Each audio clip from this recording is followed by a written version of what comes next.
Libro de los Hechos, capítulo 10, desde el primer versículo hasta el 23. Podéis seguirlo en la pantalla. Yo lo voy a leer en catalán, pero lo podéis seguir, si os es más fácil, en la lectura de este pasaje en las pantallas. Vivia a Cesarea un tal Corneli, centurió de la companyia dita itàlica, home devot i temerós de Déu, com tota la seva família, gran benefactor del poble i que pregava a Déu constantment. Aquest tingué una visió cap a mitja tarda i veié clarament un àngel de Déu que entrava on ell era i li deia Corneli. Ell se'l va quedar mirant i ple de besar de preguntar: «Què hi ha, Senyor?» Ell li contestà: «Les teves oracions i les teves almoines han pujat com un memorial davant Déu. Ara, doncs, envia emissaris a Jaffa i fes venir un tal Simó, que anomenen Pere. Aquest s'allotja a casa d'un tal Simó, que és pelletaire, i viu a la vora del mar». Així que l'àngel que li havia parlat, així que se n'hagué anat, va cridar dos dels criats i un soldat devot dels qui eren més fidels. I després de posar-los al corrent de tot, els envià cap a Jaffa. L'endemà, mentre aquells anaven de camí i quan ja eren a prop de la ciutat, Pere va pujar al terrat a pregar cap al migdia. En això que li vingué gana i demanar menjar. Mentre li ho preparaven, li sobrevingué un èxtasi. I veié el cel obert i que em baixava un objecte com un llençol, que era despenjat per 4 puntes fins a terra. Dintre hi havia tota mena de quadrúpedes i rèptils a la terra i ocells al cel. I una veu s'adreçà a ell: «Vinga, Pere, mata i menja». Però Pere digué: «De cap manera, Senyor, que jo mai no he menjat res de profà o impur». Altre cop la veu li fa: «Allò que Déu ha purificat, no ho tinguis tu per impur». Això es va repetir 3 vegades i finalment aquell objecte fou endut cap al cel. I mentre Pere estava perplex, sense saber què volia dir la visió que havia tingut, vet aquí que els emissaris de Corneli, indagant per la casa de Simó, es van presentar al portal i, cridant, van preguntar si s'allotjava allí Simó, l'anomenat Pere. I mentre Pere reflexionava sobre la visió, li digué l'esperit: «Mira, hi ha uns homes que et busquen, alça't i baixa, no tinguis cap recel en acompanyar-los perquè els he enviat jo». Pere va baixar on eren els emissaris i els digué: «Jo sóc el qui busqueu, per quin motiu sou aquí?» Ells respongueren: «Corneli, el centurió, home just i temerós de Déu, molt apreciat per tot el poble jueu, ha rebut un avís d'un àngel sant per a fer-te venir a casa teva i que escolti el que tu li has de dir». Pere els invità a entrar i els donà allotjament. L'endemà s'alçà i se'n va anar amb ells, acompanyat d'alguns dels germans de Jaffa. Que el Senyor beneeixi la seva paraula. Avui tenim l'alegria de tenir amb nosaltres el Daniel i l'Ester. Ens sentim molt honorats i molt contents que ens acompanyeu aquest dia que és molt especial per nosaltres. Us donem una molt càlida i fraternal benvinguda a la vostra església, perquè és tant l'església de l'Ester com ho és de tots nosaltres. I del Daniel, que és el secretari general de la Unió d'Esglésies Baptistes a la que pertany l'Església Bonanova. Així que ens sentim molt contents i agraïts al Senyor i volem pregar que el Senyor beneeixi la seva paraula que ens farà arribar a través del ministeri del Daniel. Preguem. Sí, Padre amado, gracias, Señor, por este tiempo especial. Gracias que ahora podemos abrir juntos tu palabra y escuchar atentamente lo que tú nos quieres decir a través de tu siervo, nuestro querido hermano Daniel. Unjas a él para darnos tu palabra, pero también a nosotros, Señor, que tú nos abras los oídos y sobre todo el corazón para recibirla con fe y con una actitud de humildad y obediencia. Te lo pedimos en el nombre de Jesús. Amén.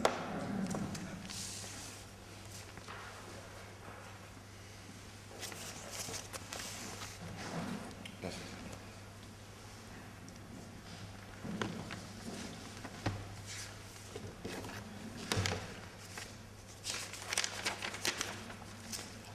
Pues quería daros 3 cosas al principio y que son muy sencillas. Primero, mis felicitaciones a la Iglesia, por supuesto, en su su primera década, vamos a dejarlo así. No su 10º aniversario, sino su primera década de las muchas que el Señor quiera entregaros como tiempo de ministerio.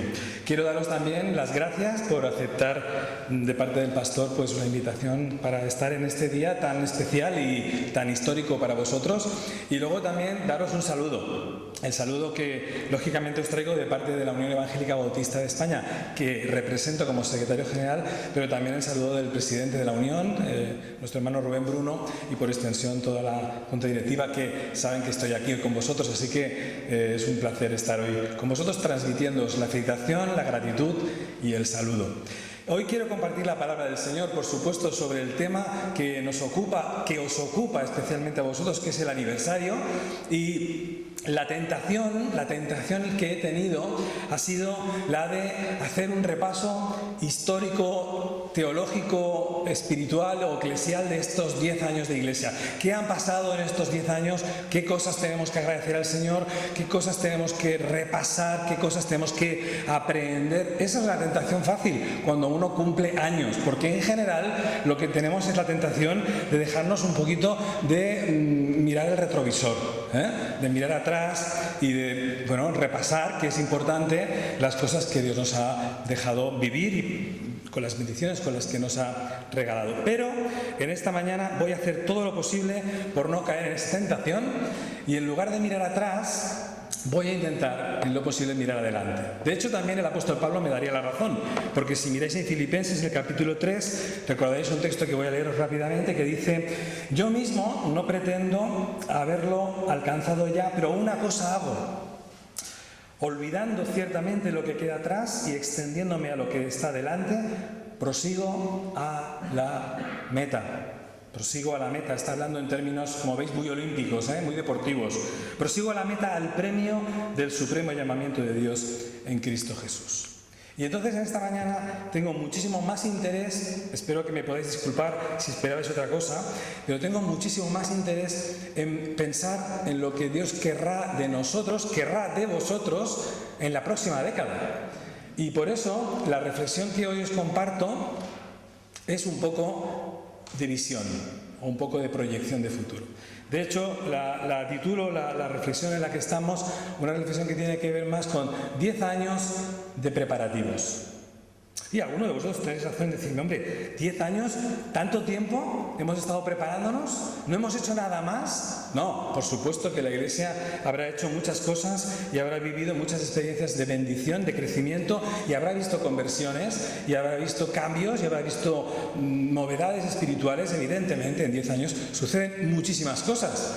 Pero también la palabra de Dios me da la razón, y lo podréis comprobar rápidamente, en que muchos de los grandes testimonios, muchos de los grandes personajes de la Biblia, para empezar algo importante, Dios les tuvo largos tiempos, no pequeños, largos tiempos de preparativos.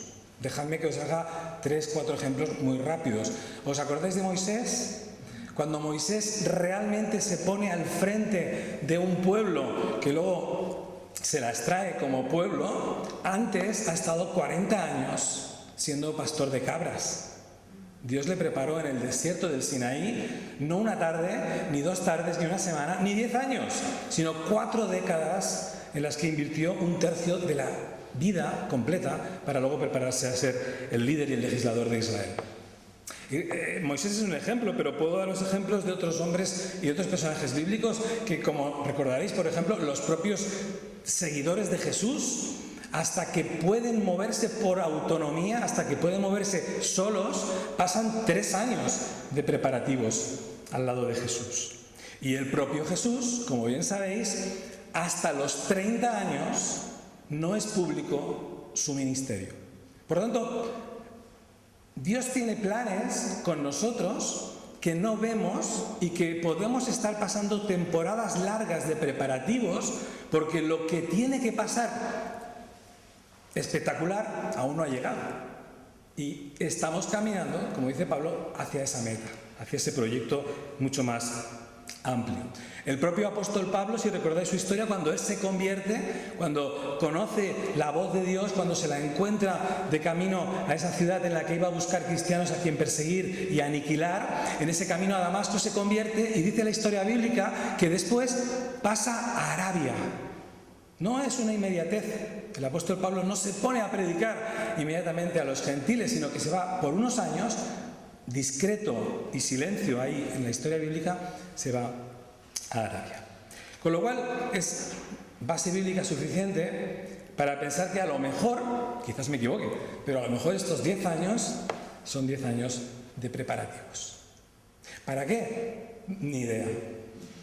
No tengo ni la más remota idea, porque no soy profeta, aunque tengo nombre de profeta, pero no sé exactamente qué es lo que Dios tiene para vosotros, pero sí estoy seguro de que tiene que ser algo especial, único y de gran bendición para vuestras vidas, para vuestro testimonio como iglesia, probablemente también para un testimonio para esta ciudad y para este barrio.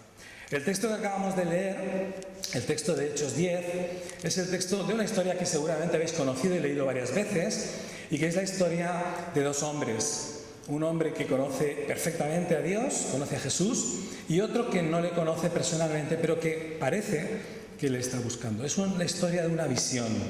Conocéis la historia, la acabamos de leer ahora mismo. El Evangelio, en este capítulo 10, ya está comenzando a expandirse, ya está comenzando a moverse más allá de las fronteras históricas judías, más allá de la frontera cultural judía, y ya ha quedado atrás, en el capítulo 2, la gran historia del Nuevo Testamento, o la gran historia del libro de Hechos, que es el día de Pentecostés. Así que el movimiento del Evangelio ha comenzado a expandirse. Pentecostés queda atrás, pero queda atrás para recordarnos que es el principio de una expansión y que el Evangelio empieza a moverse en todas direcciones y hacia todas las culturas y hacia todas las etnias. Pero primero, para que eso suceda, para que esa extensión se dé a cabo, hay que derribar ciertas fronteras, ciertas barreras, ciertos límites culturales que los propios hombres de Dios tienen, que los hombres que han conocido a Dios personalmente durante 3 años, en ese periplo de preparación, en ese seminario intensivo, aún acumulan ciertos problemas, ciertas barreras culturales. Uno de ellos es Pedro. Será un líder después espiritualmente, pero aún en este momento, aún tiene problemas para entender hasta dónde va a llegar el Evangelio. Y de hecho, como sabéis y como acabamos de leer en este texto de Hechos 10, Dios le prepara a Pedro un traje a medida.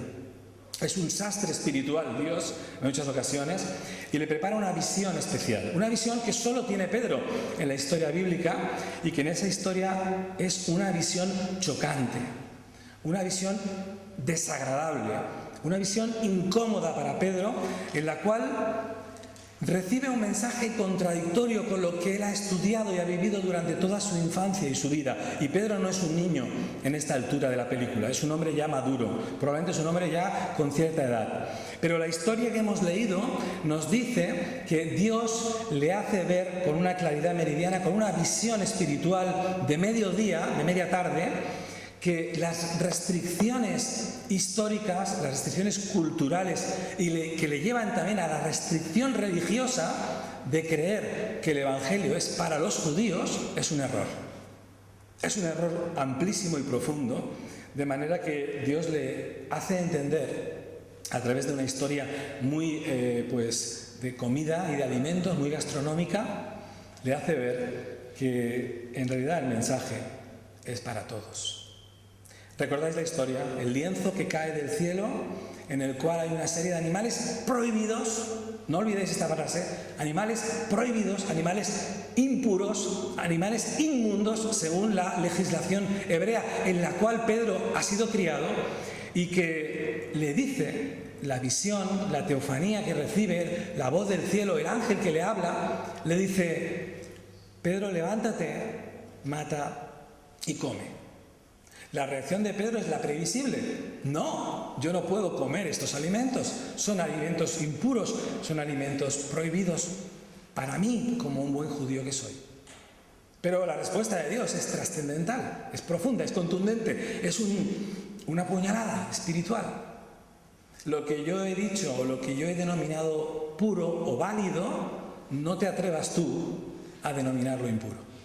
Lo que yo doy por bueno, no te atrevas tú a rechazarlo. Y este contexto es en el que quería en esta mañana compartir con vosotros unas ideas, un manojo de ideas que salen del texto bíblico y que quisiera que pudierais trasladar a vuestra experiencia personal, familiar y especialmente eclesial en este aniversario, y que quizás puedan alguna de ellas ser ideas que podáis pescar y llevar a la próxima década, que empieza, por cierto, mañana. Vuestra década nueva empieza mañana. Cornelio es el personaje, en teoría, el personaje principal de esta historia. Es un militar romano, vive en Cesarea. Cesarea es una capital política y militar del Imperio Romano, y es un centurión. A su cargo están 100 hombres. Es un centurión romano, un hombre de cierta autoridad política y sobre todo cierta autoridad militar. Y es un hombre, dice el texto bíblico, es muy interesante esto, en los primeros versículos nos lo presenta como un hombre temeroso de Dios. Esto es interesante porque Cornelio es un pagano absoluto. Es un hombre que no pertenece al pueblo de Dios, no pertenece al pueblo de la promesa, no es un heredero de Isaac, no es un heredero de Abraham y de Jacob, es un heredero de las tradiciones del mundo grecorromano. Por cierto, probablemente español, muy probablemente sevillano, porque nos dice la historia que pertenecía al grupo militar de la Italiana. Y no os olvidéis, esto no tiene que ver con la italiana, con la península de Italia, sino con Itálica. Y Itálica es el nombre romano de Sevilla. Así que posiblemente, no es una importancia grande esto, pero a lo mejor estamos hablando de un español sevillano. Es interesante, como mínimo. Pero este hombre era temeroso de Dios. Un hombre que dice la palabra que daba limosnas, que oraba, que tenía un hábito espiritual continuo aparentemente de búsqueda de Dios. Era un hombre moralmente bueno. Dice el texto que hacía buenas obras y que tenía, por lo menos debía tener algún cierto grado de fe, porque dice el texto que se dirigía a Dios siempre, oraba a Dios siempre. Pero, permitidme el añadido que no está en el texto, pero que lo vais a aceptar enseguida, pero con todo, no era salvo.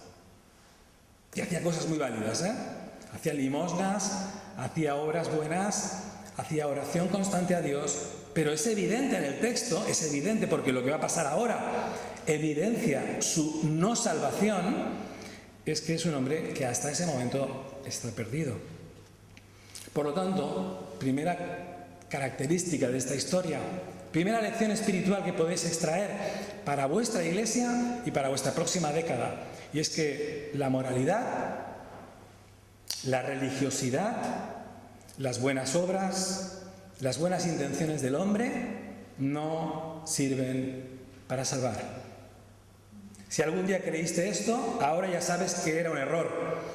Pero muchos de los que conviven a tu alrededor aún lo creen. Muchos andan inmersos en religiones de diversos colores, algunas son oficiales y otras quizás en sectas, pero creyéndose, haciéndose creer a sí mismos como hombres religiosos o mujeres religiosas o personas que tienen buenas intenciones, no son salvos. Cuando salgas de este edificio hoy, cuando mires a la gente que pasa por la acera, míralos con este ojo o con esta perspectiva. Hagan lo que hagan, no son salvos. Porque para ser salvo, y el capítulo 10 es evidente en esto, hay que tener un encuentro personal con Jesús. Hay que tener un encuentro personal con Jesús y tenerlo en positivo, porque también puedes tener un encuentro y rechazarlo. Pero hay que tener un encuentro personal en el cual se implemente una actitud de arrepentimiento que evidentemente va a derivar también en una petición de perdón hacia Dios a través de la sangre de Cristo, y que evidentemente uno a través de la cruz de Cristo pueda y deba recibir la salvación de sus pecados. Y aceptar aquello que siempre decimos, a Jesús como Señor y Salvador. Lo otro es religión. Lo que vivía Cornelio era muy bueno, pero no dejaba de ser simplemente un paso previo, un preparativo también. Cornelio estaba también en una fase de preparativos, pero no había llegado a la meta. Así que este capítulo 10 era necesario para su vida. Lo segundo y ahora cambiamos de personaje, o también incluyéndole a él si queréis, incluyendo a Cornelio, es que Dios escucha las oraciones. Dice el texto bíblico que Cornelio oraba siempre a Dios. Era un hombre de oración y Dios le estaba escuchando. Tanto le escuchaba que va a preparar una escena absolutamente a medida para él. Tanto le escuchaba y tanto le interesaba su conversión que Dios prepara absolutamente todo un escenario nuevo, único, ad hoc, para él. Así que gran enseñanza también para una iglesia. A pesar de todo, a pesar del año que hemos pasado, y que no ha terminado, por cierto, y que seguramente seguirá aún durante un tiempo, a pesar de las circunstancias difíciles, a pesar de las durezas de estos últimos meses, a pesar de las pérdidas, Dios escucha nuestras oraciones. Y si Cornelio oraba, Dios preparaba una respuesta.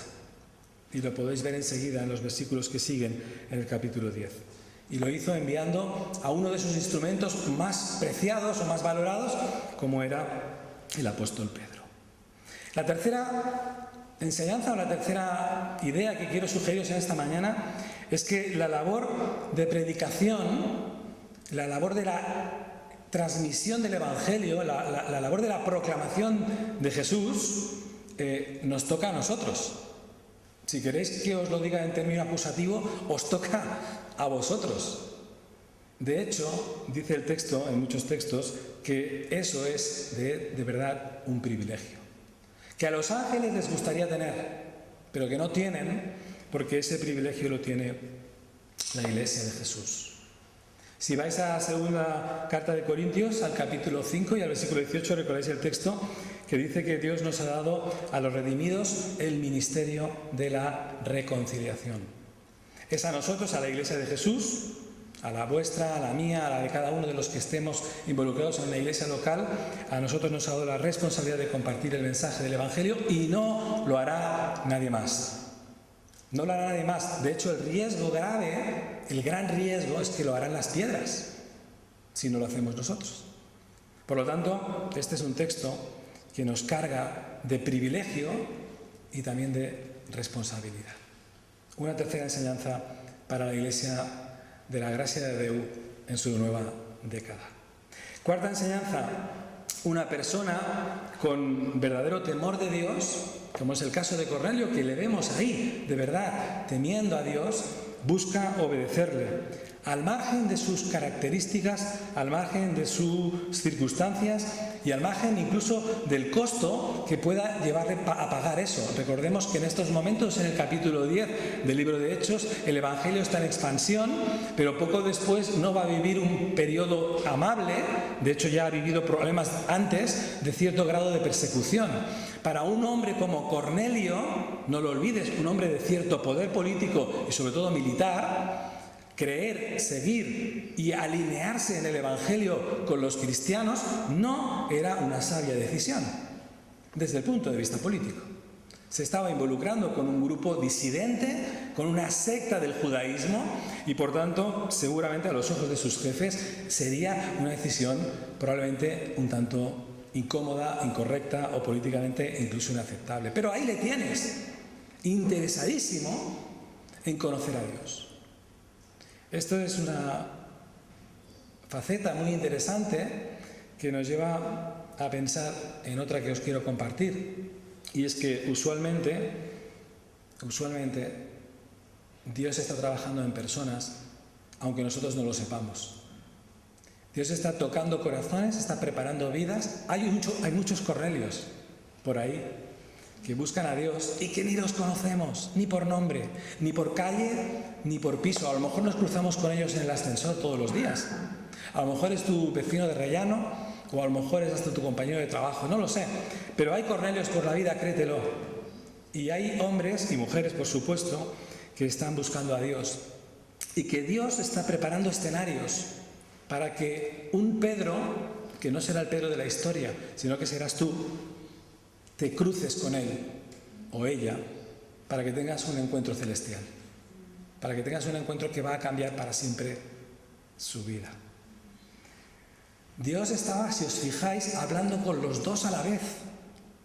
Dios estaba hablando con Cornelio por un lado, con el pagano Cornelio, que buscaba a Dios, y estaba hablando con Pedro, reacio a hablar a los gentiles, reacio, negado como Jonás, a hablar a aquellos que no fueran del pueblo de la promesa. Y está hablando con uno y con el otro para que se encuentren, para que conjuguen su agenda, para que tengan un encuentro trascendental y que va a cambiar las vidas de los dos, porque va a cambiar la vida de Cornelio, va a aceptar a Cristo como su Salvador, pero va a cambiar la teología de Pedro para siempre, no solo la suya, sino también incluso la teología de la Iglesia de Jerusalén para siempre. De hecho, si pasáis páginas, el capítulo 10 nos lleva al capítulo 15. Y el capítulo 15 es el primer concilio de la Iglesia de Jerusalén. Dice que se crea, dice la historia bíblica, nos narra Lucas, que se creó debido a un conflicto y a una contienda no pequeña. Qué educado es Lucas. Pero qué diplomático y cariñoso es Lucas. Lo que está diciendo es que había un conflicto serio dentro de la Iglesia entre los que creían que el Evangelio solo era para los judíos y el propio Pedro, un judío de pro, un judío de raíz, que le cuenta a la Iglesia que ha predicado el Evangelio a un pagano gentil, español, sevillano, y se ha convertido. Y ha creado un verdadero problemón, no pequeño, dentro de la Iglesia, porque no entendemos nada de lo que está pasando Pedro. Creíamos que Jesús era judío y había muerto por nosotros solamente. Y como sabéis la historia, si vais al capítulo 15, veréis que hay un largo capítulo de debate interno en la Iglesia, un debate teológico para saber qué hacer a partir de hoy. No os voy a relatar el capítulo 15, lo podéis leer en casa, pero es la continuación del 10. Sexta enseñanza. Dios no acepta un no por respuesta. ¿Cuál es la respuesta de Pedro? La misma respuesta de Moisés. No, no, no. Señor, te equivocas. Yo no voy a ir a hacer eso. Y lo mismo dijo Moisés, yo no voy a ir a liderar a tu pueblo. Y lo mismo han dicho otros hombres en la historia bíblica, incluyendo Jonás. El no acompaña a grandes hombres o a grandes personas que son testimonios espirituales, pero que empezaron diciendo no. Pues bien, apúntate esta frase, porque Dios no acepta un no por respuesta. Va a hacer lo que sea, va a mover cielo y tierra para que tu no se transforme en un sí. Y la primera propuesta de Dios es mata y come ante un hombre hambriento, por cierto, que debía tener hambre, pero que se niega a hacerlo. Así que su primera respuesta es negativa. El ángel insiste, igual que insistió con Moisés 7 veces, e insiste hasta, en este caso, solo 3, hasta que finalmente Pedro acepta la voluntad divina. Fijaos qué paciencia la de Dios. Nuestro no inicial, que es habitual, no creáis que es tan propio de Pedro o tan propio de Moisés, sino que también es propio de tu vida y de la mía. Nuestra actitud muchas veces es irreverente, es de indisciplina, es de desconexión hacia la voluntad de Dios. Muchas veces, yo el primero, quizás vosotros no, pero yo sí. Y a veces Dios me tiene que hablar 1, 2, 3 veces hasta que me convence. Por eso, apúntate que Dios tiene un plan y no acepta un no por respuesta si tú estás en su plan. Séptima enseñanza o séptima aplicación. No llamemos impuro aquello que Dios ha limpiado. No puedes considerar a los Cornelios de tu vida como personas que no merecen a Cristo, porque tú sí lo recibiste.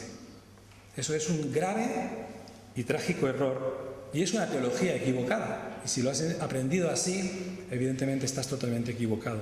En el caso de Pedro, él podía llamar impuro a esos alimentos porque la historia de su pueblo, la ley, le decía eso. La ley de Moisés decía que los cuadrúpedos terrestres no debían ser sacrificados ni usados para alimento. Lo dice la palabra. Así que podríamos defender un poco a Pedro. Decir, bueno, quizás Pedro tenía razón porque estaba su corazón evidentemente anclado en el Antiguo Testamento. tiene parte de razón. Pero no puede decir eso cuando no está hablando de animales, sino que está hablando nada más y nada menos que de personas con nombres y apellidos. Está hablando Dios, a través de la metáfora de los animales, está hablando de los gentiles. Por tanto, si Pedro llega a aceptar algo tan contradictorio, tan doloroso, es doloroso para él, entrar en la casa de un gentil, si Pedro pudo, también puedes tú.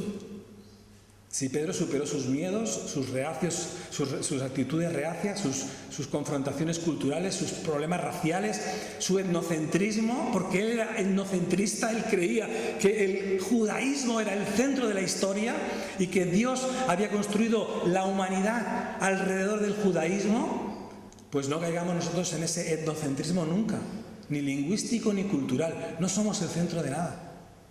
Lo que sí somos es personas redimidas. Pero si somos redimidas es porque antes fuimos pecadores. Bueno, perdona, porque aún somos pecadores y el Señor nos redimió. Así que los prejuicios no caben en la iglesia de Jesús. Los prejuicios no entran, no tienen espacio, no hay ninguna grieta ni en el corazón de un cristiano ni en el corazón de una iglesia que cumple aniversarios. Nunca puede tener espacio para los prejuicios, porque los prejuicios son valores incorrectos, son valores de hecho antibíblicos. Lo estamos viendo en este capítulo 10, como Pedro recibe una profunda lección que va a cambiar su vida para siempre. Finalmente, la actitud de Pedro es la correcta, aún a trancas y barrancas, pero acaba entrando en la casa de Cornelio.